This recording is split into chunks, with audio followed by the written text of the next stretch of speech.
in 5, 4, 3, 2, 1. We're live. No, hello, everybody. Hello, everyone, and welcome to episode. I forgot what number episode we're on. Of 4, I believe. I think we're on 4 or 5. I can't remember. Anyway. I like episode, yes. My Hrafnfjall Hearthside Hávamál discussion and discussing other things as we discovered last time. That was quite a conversation. Mm-hmm. Completely different. Lots of fun.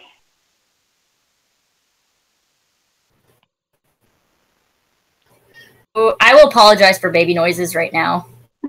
That can't really be helped. It is what it is. Well, no, this week we are joined by my sister Emerald, who will also be joining in the conversation and is doing some repairs to an item in the background. Hey, everybody say hello. I cannot promise if you hear me screaming, that's because I burnt myself with a glue gun. Please don't do that. No, That would not be good. Please tell me it's transitioned. Got it. First go. Sweet. No, that's right. Got it. There we go. Okay. All right. So this week we are starting from stanza 18. All right. I will Let's note, begin. by the way, unless we have a specific level of participation tonight, we will only be going about an hour. Mm-hmm. So definitely keep chattering with us and, say hi, you're here, and let us know. I'm here. We know you're here, Emmy. Got it, Emmy. In case you forgot.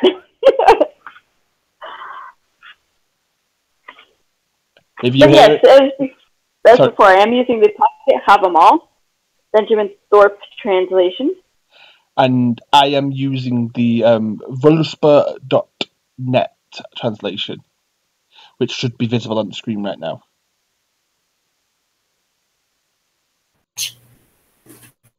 Yeah, so that is, the Voluspa.net is what you're actually looking at present. So, if you're here in the text chat, say hello, because I'm monitoring on my phone, as is Laura.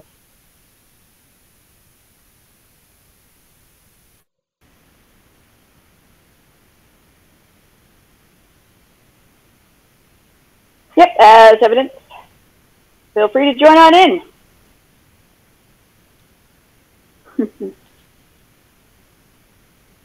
Either by chat or by voice, we'll get you. Aye.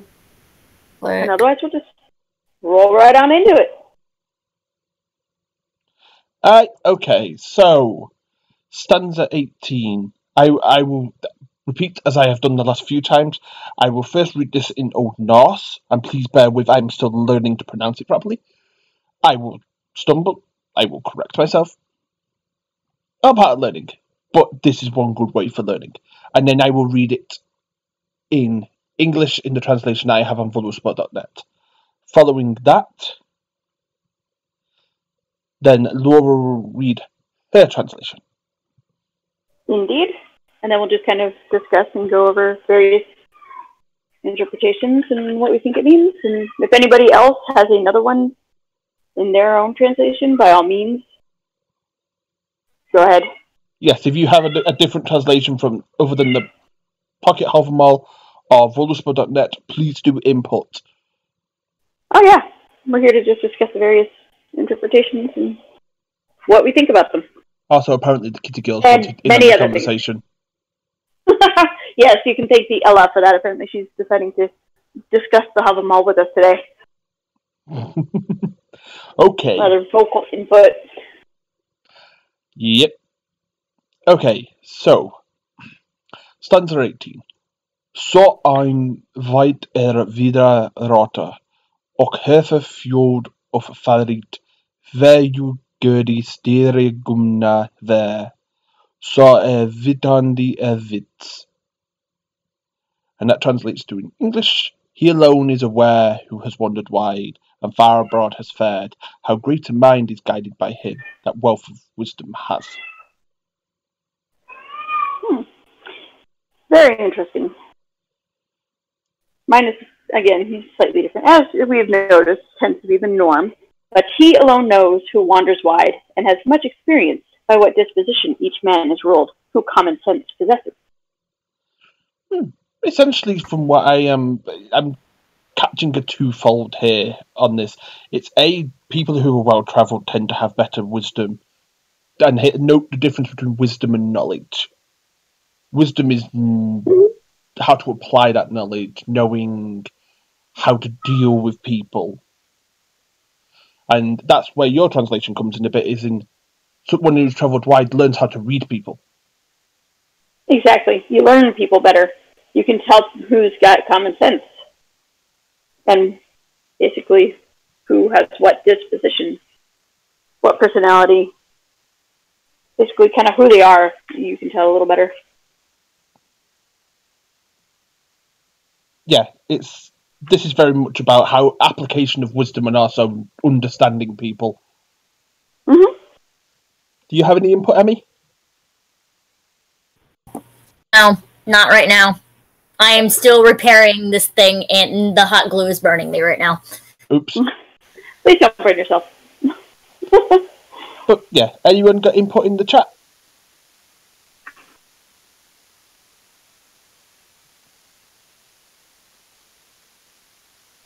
Any agrees, disagrees, likes? Oh, no comment. Apparently not. If anyone has any comments and are typing them, we will come back. But I'm going to move on to the next stanza and read it out. So. Yeah. Stanza 19. Huldit marder okeri, drekki fu at hofni miod. Murli faft öderfegi, oknis fes var fik en gimorde, afu ganges nemma e sofa. This translates to, shun not the mead, but drink in measure. Speak to the point, or be still. Speak to the point, or be still. For rudeness none shall rightly blame thee, if soon thy bed thou seekest. Now this one I've heard multiple interpretations with, and it's simply as, don't drink until you're utterly pissed and have no care of your senses anymore. It's also, if you're that drunk, just be quiet. yeah, but it's also speak to the point or be still. It's also don't ramble, don't talk about inane shit. Get to the point. Don't essentially make mountains out of molehills by what you're saying.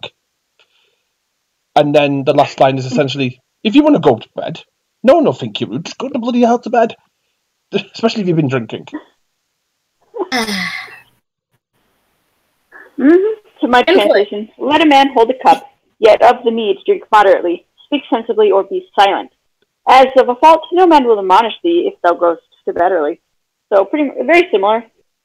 Yes. So, and just, drink in moderation, and i.e. be smart about what you're saying, or just shut up. And again, if you're a little drunk, you've had too much, or you just want to retire, nobody's going to blame you. Yep. And Emmy said she had some input here. Considering when most people drink, they tend to be very brutally honest. Yes. Well, at least people we know. To the very much of the point, whether people like it or not. Since when people are drunk, they speak to the point. It can be seen as rude. And how they really feel, they still get blamed the next morning because, hey, you were freaking drunk. Yeah, you might have put that a little more diplomatically, but hey, usually one of the things too that it's kind of like, well, you asked knowing I was drunk. I was about saying, so in those sort of situations, it's very much but you asked me, and you know you'll get the blunt answer. I went the literal translation. And here's the funnier thing. I can be like that, and I won't be like drunk. I'll just be a little bit tipsy, and I'll go. Well, we both can. Oh yeah. Nice. All three of us, really. Yep. I know Emmy goes in a similar direction. Oh yes. And y'all tell me to go to bed, and I tell y'all no. Until I repeat I myself. probably wouldn't be telling you to go to bed because I would probably find that too damn entertaining. No, last time it wasn't to go to bed. I just put you in the virtual corner, didn't I, Emma? The virtual corner. The virtual corner.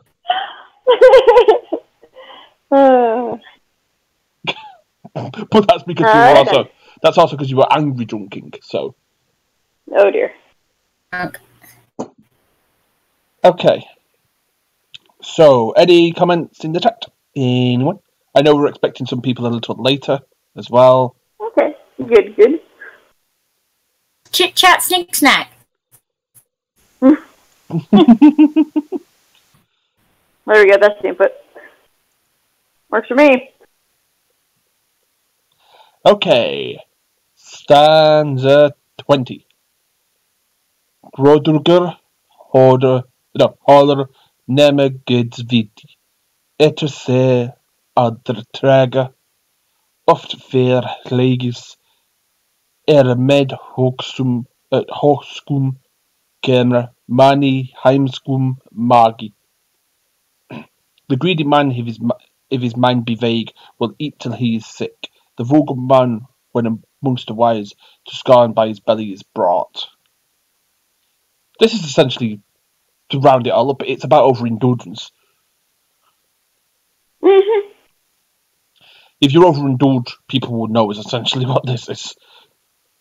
No, a greedy man, if he be not moderate, eats to his mortal sorrow. Oftentimes his belly draws laughter on a silly man, who among the prudent comes. So, basically, you're going to overeat and you get a belly on you, and you're going to be laughed at. That's how I'm taking that. Yep. And some of this will be historical context. People who overindulged were stupid anyway because they were using up their stocks, which, well, would help them for winter, etc. True. Honestly, they probably wouldn't have that belly for very long. No.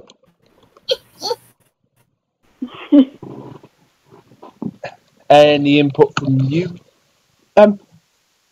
Safe from that stanza. I'm safe. Yes. Yeah, you don't have to worry at all about that one. That is true. Also, no Chrome. I do not want to translate this because I actually want it in the Old Norse. Where are they saying this? Because I ain't seen this. What do you mean? Okay, the chat on here hasn't updated at all. No, that's because no one's posted on YouTube. There's no one inputting on YouTube at the moment. Oh. Talking to? Each other. And I'm yelling at Chrome.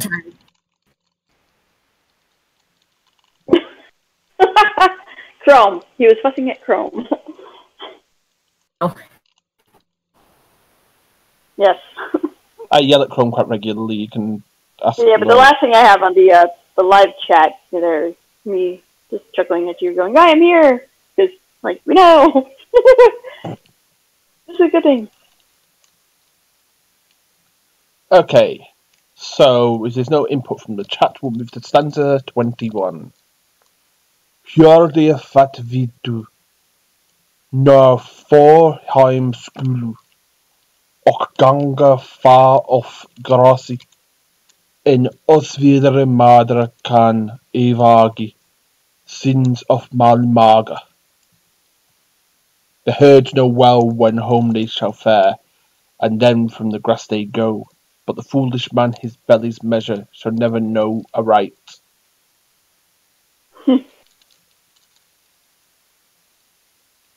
Your translation? Cattle know when to go home, and then from grazing cease, but a foolish man never knows the measure of his own stomach. This is another one on overindulgence, essentially. A greedy man, a man who doesn't know how to control himself, doesn't know when to stop eating, whereas cattle do. Mm-hmm. It's essentially saying cattle is better than a greedy man. Even cows know when to stop eating. Mm-hmm. But a foolish man does not. Exactly. But again, I do think you have a good point about it, coming back to the fact that, crops and the harvest had to sustain them. If you ate it all, you were going to starve. And therefore, very foolish to eat it all. Exactly. And overindulge. Oh, we have an input. Rune's here. Ew. And hello, Rune. There is a voice chat in the Hrafnfjall Discord for those who have access to it. Yes, if you would care to join in there.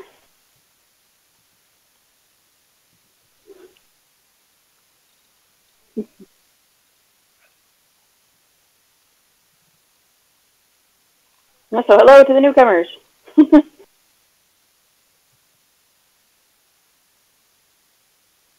So we are at present moving on to to stanza 22.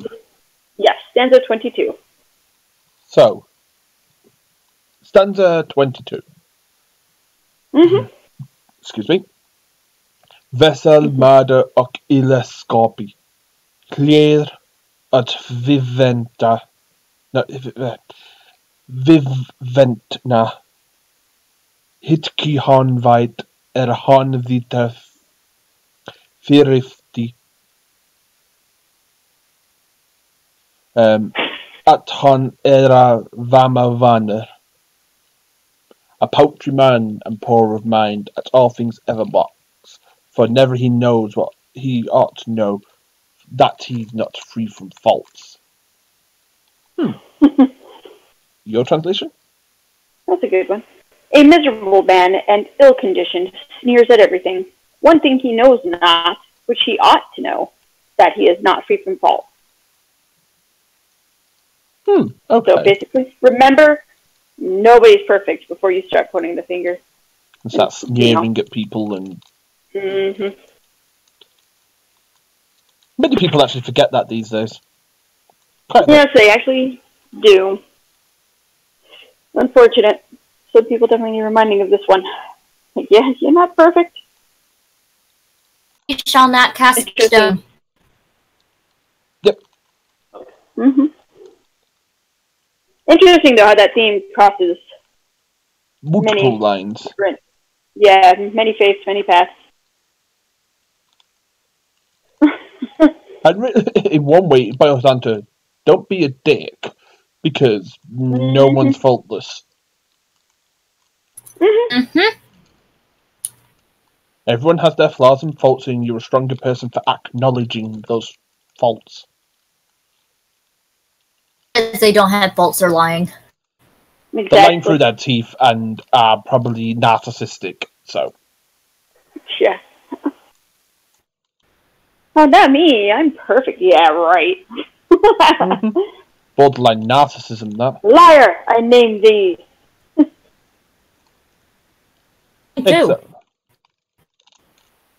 Okay, so, stanza 23. Os videre med rakier alla neder, och hygger vintna, fa moder att mogni kemer, allt vill som var. The witless man is awake all night, thinking of many things. Careworn he is when the morning comes, and his woe is just as it was. This is a good one. A foolish man is all night awake, pondering over everything. He then grows tired, and when morning comes, all is lament as before. Yeah, I do that one a lot. I think a lot of people have the same problem where their brain just will not shut up and keeps them up all night. Yep. I'm not sure that makes one foolish, but yeah. Well, I think in this case, it's talking more about men who will just sit there, but men using it in the non-genitive way. Mm-hmm. Thank you for that catch. I was actually going to say it anyway, so. Uh-huh. In the non-genitive way. In the fact that you'll get them who they'll just sit there and go over their issues and faults and not think of solutions, they'll just lament about their issues. Right. So actually, I think this speaks to you just sit there and you worry and you fret and then you stress and then you don't do anything about it. Yes, that's the difference. You make no changes. Yeah. Appreciate it. Oh, is this you? Does this take a little bit to you here, honey?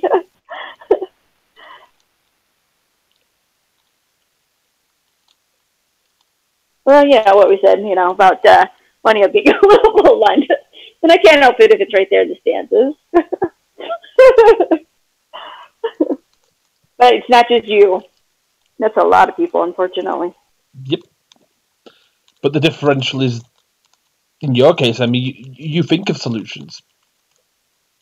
There's sometimes I don't, and I worry about it for months on end.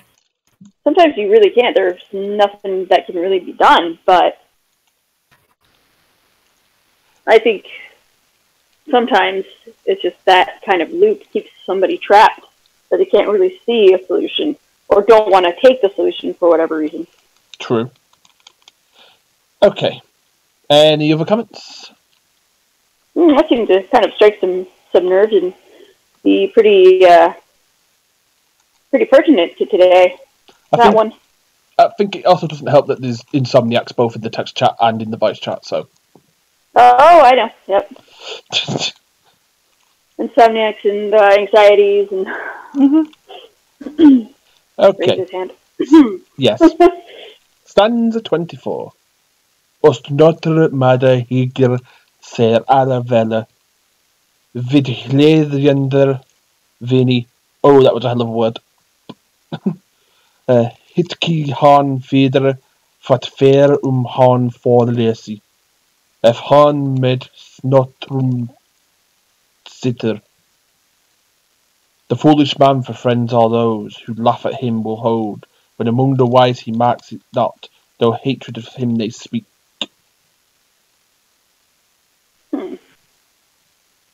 A foolish man thinks all who on him smile to be his friends. He feels it not, although they speak ill of him when he sits among the clever.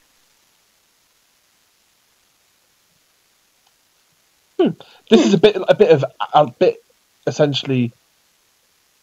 It's arrogance. It's talking about arrogance. I think it speaks to the idea that sometimes the people who act like your friends are really not your friends.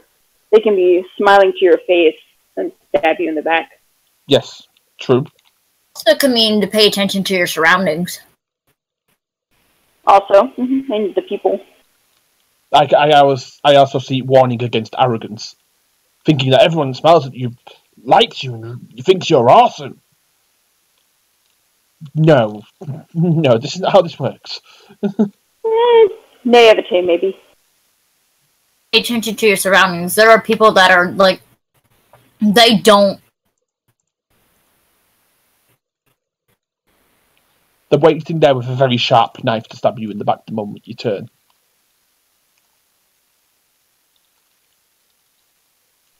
As Rune puts it, the false face. Yes, exactly. And being oblivious, another word for it is foolish. True. Being completely oblivious to that people will do that. It's sort of foolishness. They wouldn't do that. Yeah, it is.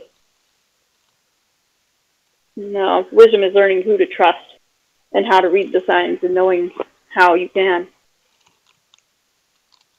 Exactly.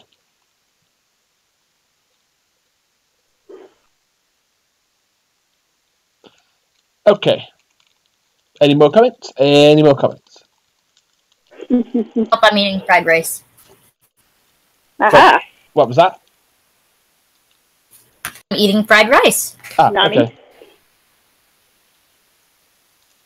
Okay. Stanza 26.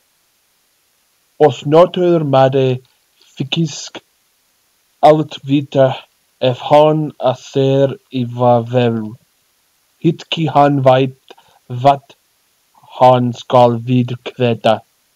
If han frista fera, an ignorant man thinks that all he knows when he sits by himself in a corner, but never what answer to make he knows when others with questions come. Question, did you say 25 or 26? Because... 6. Okay, yeah, so we just read 24. Oh, yes, oops. So I think you skipped one. Going back, they start with the blooming same sentence. 25. Yeah, there are like 1, 2, 3, 4, 5 with the same. Sorry, stanza 25. Rewinding. Os notre madre hegir se alle vera, vid hledendra vini. Fafat finner at fingi kemer, at han a from lander for. The foolish man for friends are those who laugh at him will hold, but the truth when he comes to the council he learns that few in his favour will speak. Okay. So I have, a foolish man thinks all who speak him fair to be his friends, but he will find, if into court he comes, that he has few advocates. This is simple. It's leading back to the one before. Essentially, this is about gullibility and arrogance in some ways, and essentially, don't be so stupid to think that everyone loves you and everyone will support you, even when you're in the deepest levels of shit. Right. Because you find who your true friends are when you end up in those deep levels of crap. Yeah. You tend to find out very, very quickly who your friends are.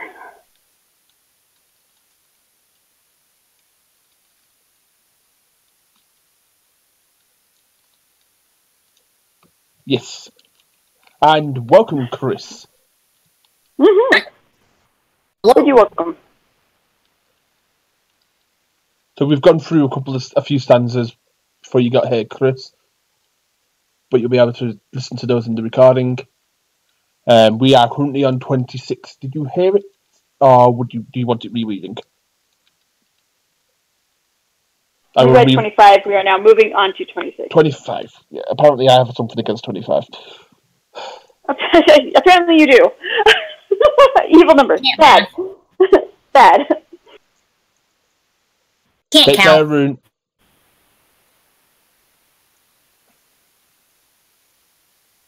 Good night, Rune.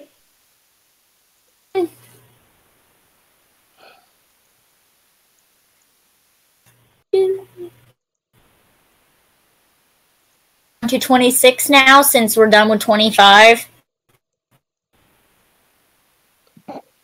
Okay, yeah, we know, Chris, after some of the conversations we've had.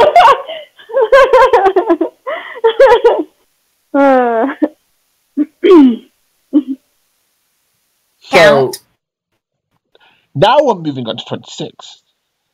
Now 26, yes. Okay. Os notre madre ficisc alt vita, if hon o ser I vover, hitki han veit vat han skal vid kveda, if hans frista firar. An ignorant man thinks that all he knows when he sits by himself in a corner, but never what answer to make he knows when others with questions come. Okay. A foolish man thinks he knows everything if placed in unexpected difficulty, but he knows not what to answer if to the test he is put. Know-it-alls. What was that, Emmy? Pointing out know-it-alls. Yeah, exactly. I was going to make a similar point. It's people who think they know it all, and then when you turn around and ask them about what they think they know it all about, and they're like,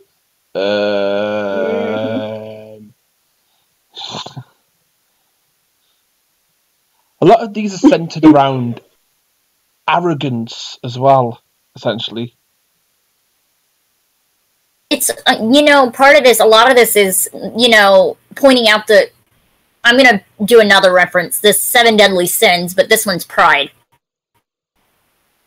Yeah, I'd probably agree with that. We have to remember that the Abrahamic religions took from older religions. So you know, this kind of reminds me, it makes me think of the myth where Mimir gets his head cut off. Don't talk about my man like that. Just saying, it makes me think of that. It's not Mimir's fault now, is it? no, it's he actually knew what the fuck he was talking about. It was the guy he was sent with who had no clue, and they actually killed him. But Odin brought him back to life. Mimir, because Mimir knew what he was talking about. Yeah. Yep, Chris, that's about right. It's a how not to be a dick and life lessons kind of book. Yeah, essentially. It's how not to be a dick and how not to make a cock of yourself. And hello, YouTube demonetization.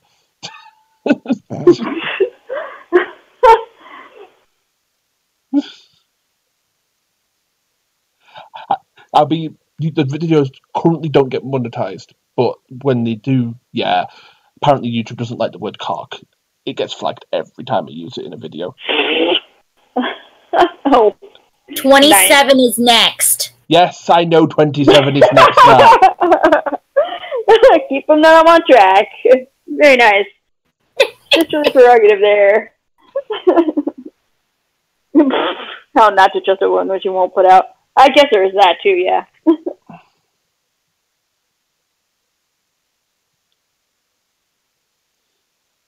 Yeah, you have to remember with the Hávamál as well, this cultural context here. Well, yes. Okay. We've made that point before, and who knows?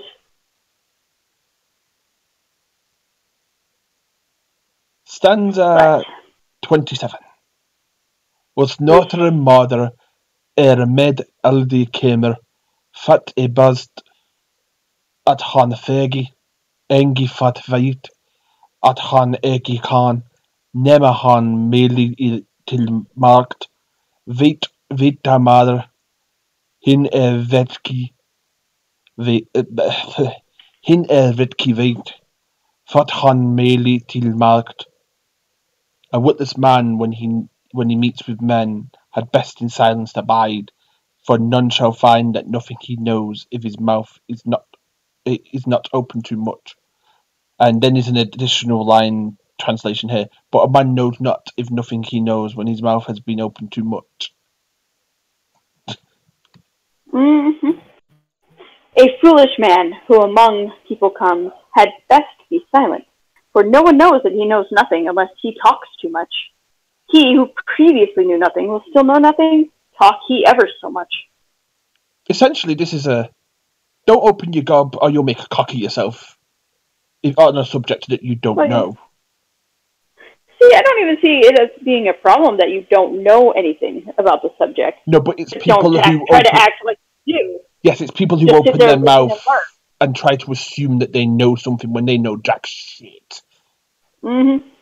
And then they out themselves because the more they talk, the more it just exposes what an ignoramus they are. And then the last line is essentially, if you keep talking, you're not going to learn anything, whereas if you sit there and listen, you'll learn a lot. That's something I was taught. I've been taught since I was young. If you go into a new situation, sit there and listen, because you'll discover all sorts about the people around you. Mm-hmm. Yes. Because if you're silent, they tend to ignore you. And they just let you sit there and listen. And they'll talk and say all kinds of stuff, yeah. Yep, because they forget you're there eventually. Which comes in use. Mm-hmm. They come out with a surprising tidbit that they didn't know you knew, and they're like, what the hell? Mm-hmm.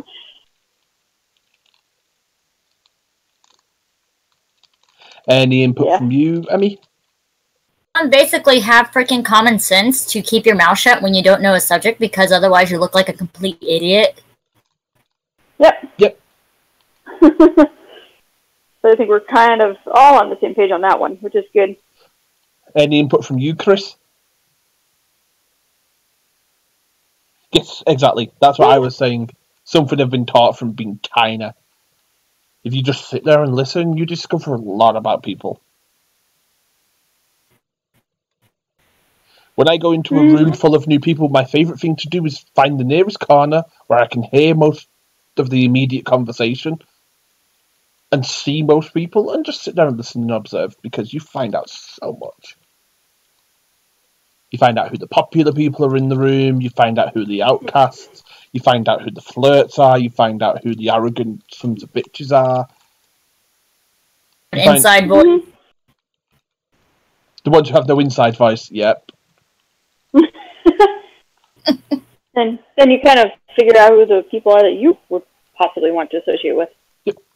You find the people who you would want to go move a bit closer to find out some of the more juicier information. Mm-hmm. We're taught to reserve before we make our move. Yes! Yes! Mm-hmm. That is true.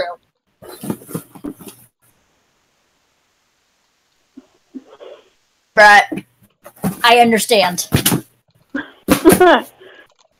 You see, I understand that from my knowledge of tactics and strategy. strategy. 3 of us here, apparently.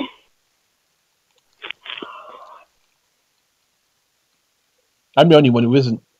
I just have a very strong understanding of military tactics and strategy. Mm-hmm. It's been an interest of yours, so. Yeah. Yep. Big ol' nerd. What? Well, I'm the person who's read The Art of War. Cover to cover. True. I will not claim that. Probably will not read it. It's a very long, dry read. I was going to say, unless I need to, go to sleep quickly, then maybe. I'll read it to you, it'll knock you the fuck out. Yeah. Seriously, it's a translation of I forget which century it is now, but the Chinese general's tips of how to run an army in a country. I know, yeah. I probably couldn't pronounce the general's name if I wanted to, but... Hey, I fixed it. Yeah, I like that, Chris. The cocky ones are the ones who need a lesson in how to shut the hell up. Exactly. Yep. Mm-hmm. You talking about Sun Tzu? Yeah, that'd be it. Yes. What century was it? 5th century BC. That's how old that information is, but yet it's still pertinent. I mean, a lot of generals still use the art of war to this day. Yes, because it is very clean, unfettered information that gives you quite a lot of tips. Another good... just basic common sense type of stuff. Yes, it is, really. And sneaky shit as well. Another good one to read... Well, I was told I would never be a leader unless I read that book. However, I have developed an antipathy towards it and association against it. Therefore, I will just keep on being a leader my own self without that. Prove them wrong. I don't think you have to read that to be a leader. No. It's just useful information. And another good author to read for that sort of stuff is Machiavelli, who was an Italian author during the Renaissance. He wrote his version of The Art of War, and he also wrote a book called The Prince, which is included... He had a hatred for mercenaries, which was really funny. Like, a real hatred for mercenaries. Why? Oh, because by that time, mercenaries had been involved in the Italian Peninsula campaigns and had caused a lot of damage. I was just going to say, if you had a thing against people whose loyalty was basically to money, as opposed to the leaders of the time. He favoured standing armies. Yeah. Made up of the people of those city-states, as opposed to these mercenaries that just went around and, when they weren't being paid, they were causing trouble. Oh dear. So... I can see that. And these mercenaries came from everywhere, from England to Germany to Switzerland to Balkans, Spain. They came from everywhere because it was fertile warfare. Mm-hmm. They made a lot of money out of it. I love it how I managed to diverge into mercenaries. You wouldn't think that, but still, here we are. Mm-hmm. Sorry if I rambled off there, then, Chris. It's because I mentioned Machiavelli, that's why. Mm-hmm. The art of war. And just know of Machiavelli's hatred for mercenaries, it's hilarious. I don't know. Part of me kind of goes, well, why not have loyalty to money? Because it probably beat being loyal to any one of those leaders. Oh, yeah. And in some of the city-states, the speed as leaders changed. Yeah, they made a killing, yeah. My chat hasn't updated.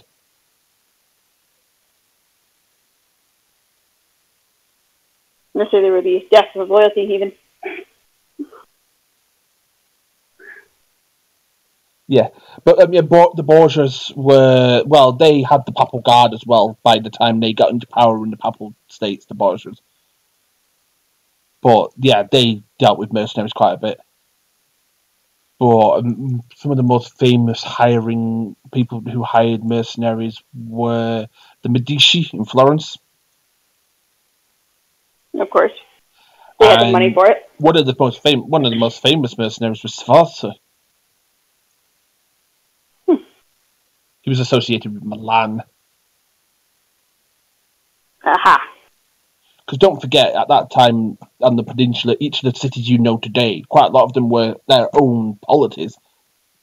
There was no Kingdom of Italy. Well, modernly, Republic of Italy. I love it. Ladies and gentlemen, your history lesson for the day. I got set off. Zoned out. Like Tumblr zone out, which is not good either. Oh dear. I was just talking history. Just for now, I have quite a strong interest in mercenaries, as that's the type of persona I portray when I reenact. Interesting odd factoid about lovely old war things. Texas has an open sword carry law now. Yep. Cool. I think that's awesome. Works for me. Italy became consolidated. Oh, good gods. It was actually... Excuse me. 18th century, I think?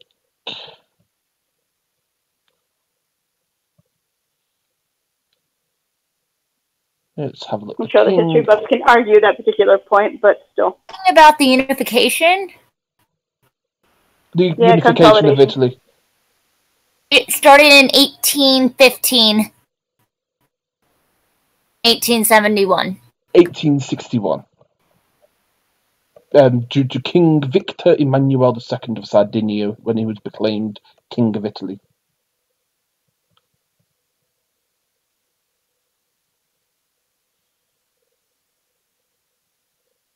And they were actually a constitutional monarchy, which was interesting.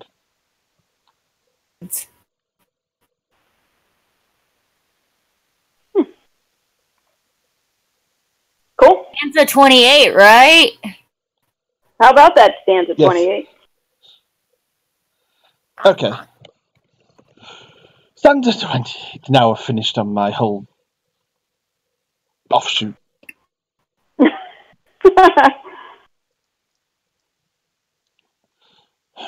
Froda så fikisk thregnakan och segja I sama.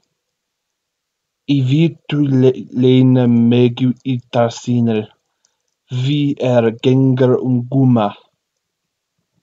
Why shall he seem who well can question, and also answer well?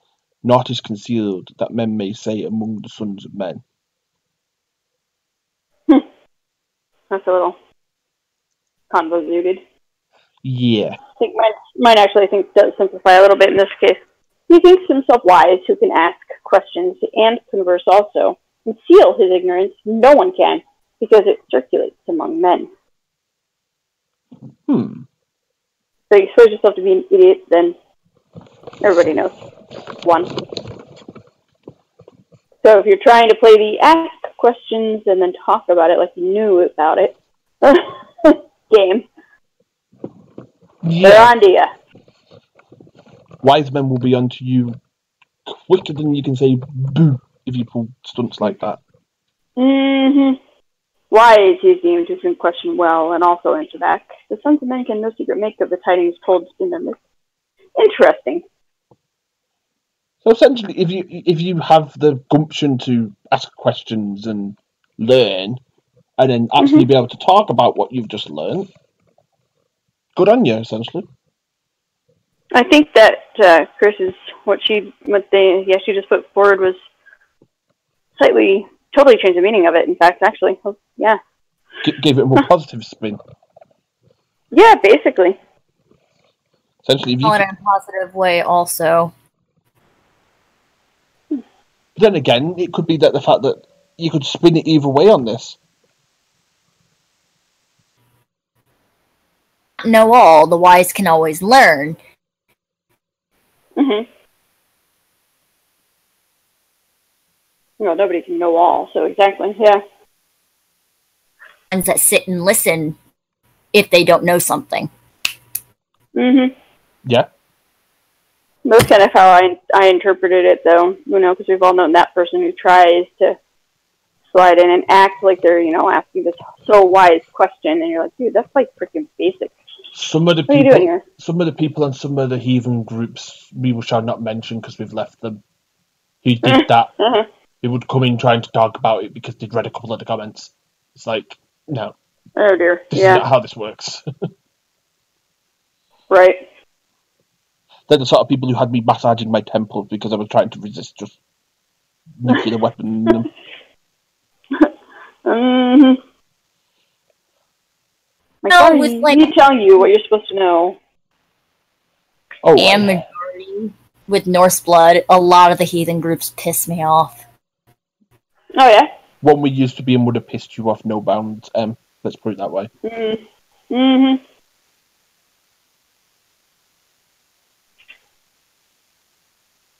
I grew up listening to the lore, even though my grandmother and my mother didn't believe in it. Right. But they still told it as cultural history. About it with heathenry, the way that a lot of people act is not legends in the lore wanted us to act. Nope. Care to elaborate? From what I've seen, there is a lot of arrogance, stroking the egos. Yeah, those who follow Brosatru, as we've come to reference. Here's the thing. Yes, we can be battle badasses. Yes. There's different ways to be badass where you don't have to act like an arrogant prick. Right, and that wasn't all there was to it. Being humble. Yes. But to the same degree, knowing when... Sorry, go. You're supposed to be you're supposed to be humble. Yes, but at the same degree, you also to know when you do need to fight. Yes. A lot of it's about self-control. It's more about hearth and family. Yes, boasting did happen, but at the end of the night, people were still humble. Boasting was an art, but there was a time and a place for it. From what I know historically, there was a time and a place for it. If you were just having a conversation, you were not meant to boast and be an arrogant dick, essentially. It would make the gods very angry. Mm-hmm. Seemed like that would be kind of a great way if you're talking about how awesome you are to have them kind of go, oh, really? Just how awesome are you? Can you handle this?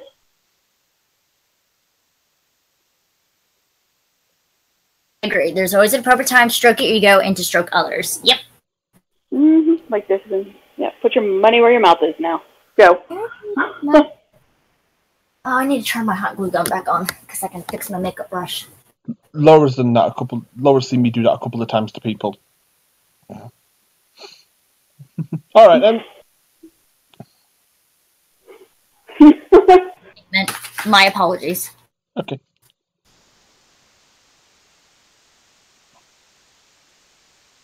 Because you'll get people in some of the groups who are like, I know about this, and start talking about it, and you read what they're saying, and you're like,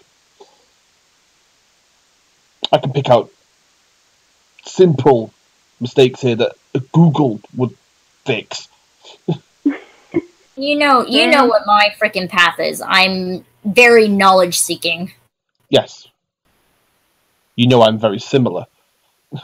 More information, the better. I don't brag about it. No. Nor do you come across as, boastful or like a know-it-all. Or I come across as a know-it-all. That I do have my moments. Fair enough. As Laura has seen demonstrated by me, I only come across as a know-it-all when someone is in severe need of correcting. To the point that they're disseminating false information. True. And I have seen you come down like a hammer on those people. Mm-hmm. Remember that time that person shared an article on Helheim and were trying to make it out as some essentially Christian hell, and I was like, oh yeah, like it was just horrible. I just thought, I was actually quite nice with that one, though. I ended up just going, go read this stanza and this stanza and this stanza in the Hávamál, and then also read the Voluspa, sorry. Smurfits. Yeah, I was going to say. Someone pronounce that damn word. Smurfasmical. Smurfasmical. Yeah. It's bothering me. Smurfasmical.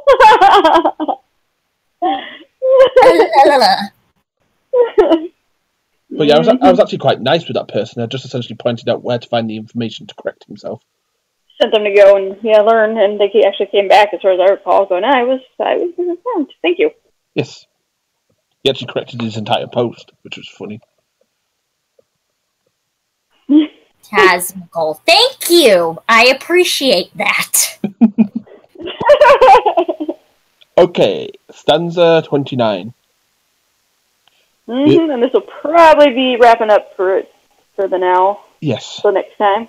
Mele så Eva feger, stadlau su stafi, Hrafnfjall tunga, nema hardender, igi oft ser god, oft geller. Often he speaks who never is still, with words that win no faith. The babbling tongue, if a bridle it find not, oft for itself sings ill.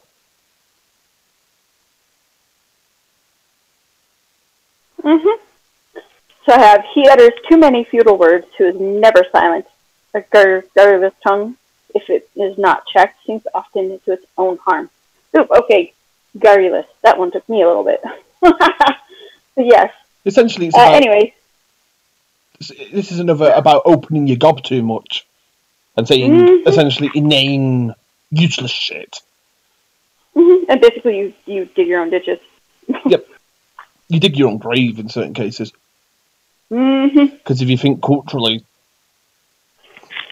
say the wrong shit to the wrong person one too many times. Yeah, you literally could wind up meeting your end. Mm-hmm.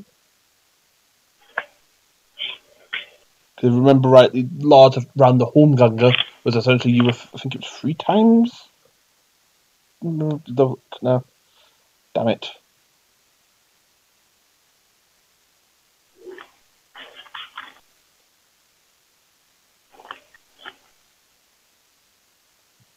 Holmgang. Bless you! Ow, my ear. Sorry, my roommate's all the way upstairs. Way to use that mute button. Jeez.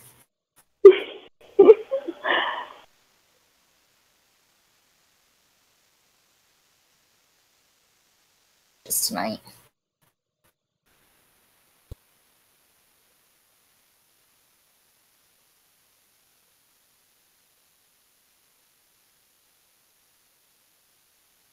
Yeah, so here we go. A piece on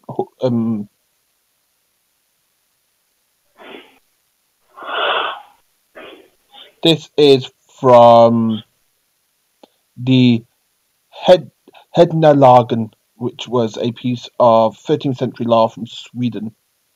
And it says, if someone speaks insults to another man, they shall meet where 3 roads meet.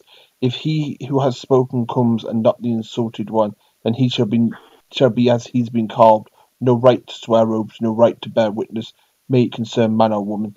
If the insulted one comes and not he who has spoken, they shall cry Nidinger 3 times and make a mark in the ground, and he is worse who spoke what he dared not keep. Now both meet fully armed. If the insulted one falls, the compensation is half a weregild.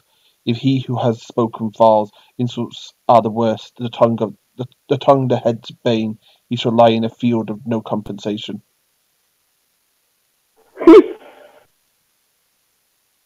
All right then. So this connecting that in with this, albeit that piece of law was a while after this was written, but Quite a while. But see how it seeps into law. You offend someone and they could challenge you to a Hong Kong. Could lose your life. Essentially dueling, but yeah. Hong Kong was a duel. It was just in a specific way.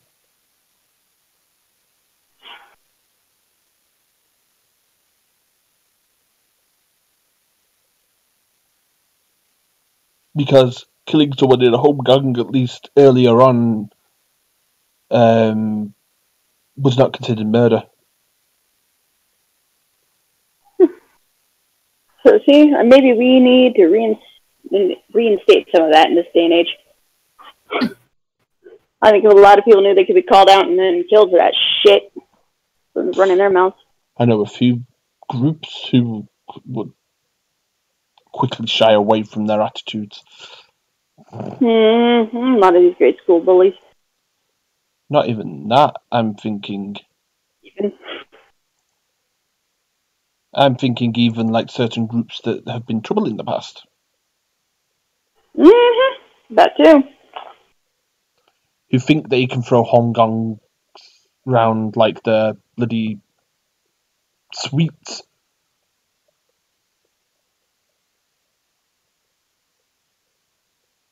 Now, I wonder if they could essentially choose a champion. Not according to most of the law books. It had to be the person, not a champion.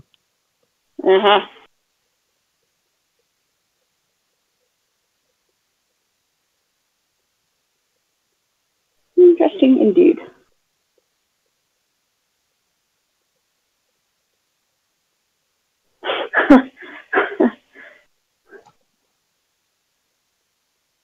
No, my name is Inigo Montoya. You killed my father. Prepare to die.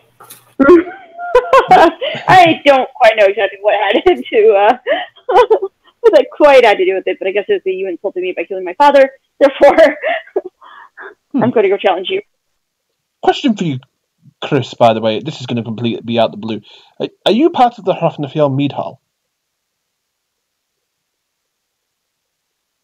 I always forget who's where. Yeah, I can't remember if Chris was part of the mead hall. I know for sure, obviously, Hearthside, but... Part of everything. You're in half the groups because I invited you. Yeah. It was literally you're joining this, and this, and this, and this, and this. You're in the mead hall, okay. We should get you on the Discord at some point. Yeah, we should. If you're not, I will invite you when we are off this stream, which we need to wrap up.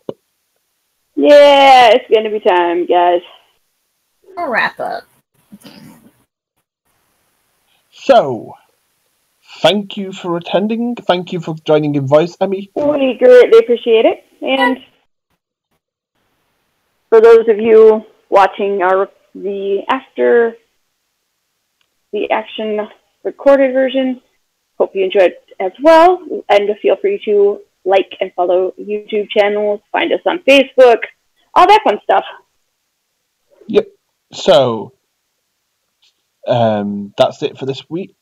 Thank you very much, and goodbye.